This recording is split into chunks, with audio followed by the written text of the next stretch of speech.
ബോബി ചെമ്മണ്ണൂരുമായുള്ള കള്ള് കൈമാറ്റ ധാരണ വരുമാനവും തൊഴിലവസരവും വർദ്ധിപ്പിക്കുമെന്ന പ്രതീക്ഷയിലാണ് ആർളം ഫാമിലെ ചെത്തുതൊഴിലാളികൾ.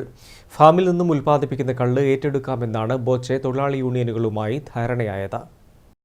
ആർളം ഫാമിൽ നിന്നും ഉൽപ്പാദിപ്പിക്കുന്ന കള്ള് ഏറ്റെടുക്കാമെന്ന് ബോബി ചെമ്മണ്ണൂർ കള്ള് ചെത്ത് തൊഴിലാളി യൂണിയൻ CIT-യുമായി ധാരണയിലായതോടെയാണ് തൊഴിലാളികൾക്ക് കൂടുതൽ പ്രതീക്ഷയായത്. ഫാമിൽ നിന്നും ഉൽപ്പാദിപ്പിക്കുന്ന കള്ള് ഇതുവരെ ഇരിട്ടി, മട്ടന്നൂർ, പേരാവൂർ റേഞ്ചുകളിലെ കള്ളുഷാപ്പുകളിലാണ് വിതരണം ചെയ്തിരുന്നത്. കള്ള് കൂടുതൽ ഉൽപ്പാദിപ്പിക്കുന്നതിനാൽ പലപ്പോഴും നശിപ്പിക്കേണ്ടി വരുന്ന സാഹചര്യമുണ്ടായിരുന്നു. ബോബി ചെമ്മണ്ണൂരുമായി ധാരണയിലായതോടെ ഫാമിൽ നിന്നും ഉൽപ്പാദിപ്പിക്കുന്ന കള്ള് വയനാട് ജില്ലയിലെത്തും. കൂടുതൽ തൊഴിലവസരവും വരുമാനവും ഉണ്ടാകുമെന്ന് ചെത്ത് തൊഴിലാളി യൂണിയൻ CIT-യു പ്രതീക്ഷിക്കുന്നു.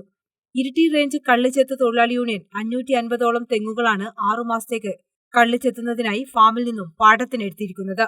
ഇതിൽ 150 തെങ്ങുകളിൽ നിന്നും ഉൽപ്പാദിപ്പിക്കുന്ന കള്ളാണ് ബോബി ചെമ്മണ്ണൂർ വഴി വയനാട്ടിലേക്ക് എത്തുക. ദിനംപ്രതി 300 ലിറ്ററിനും 500 ലിറ്ററിനും ഇടയിൽ കള്ള് ഫാമിൽ നിന്നും വിൽക്കാൻ സാധിക്കുമെന്നാണ് പ്രതീക്ഷിക്കുന്നത്. കാട്ടാനകളോടും വന്യമൃഗങ്ങളോടും പടവെട്ടിയാണ് 60ഓളം തൊഴിലാളികൾ ഇവിടെ നിന്നും കള്ള് ശേഖരിക്കുന്നത്. News bureau, Iritty.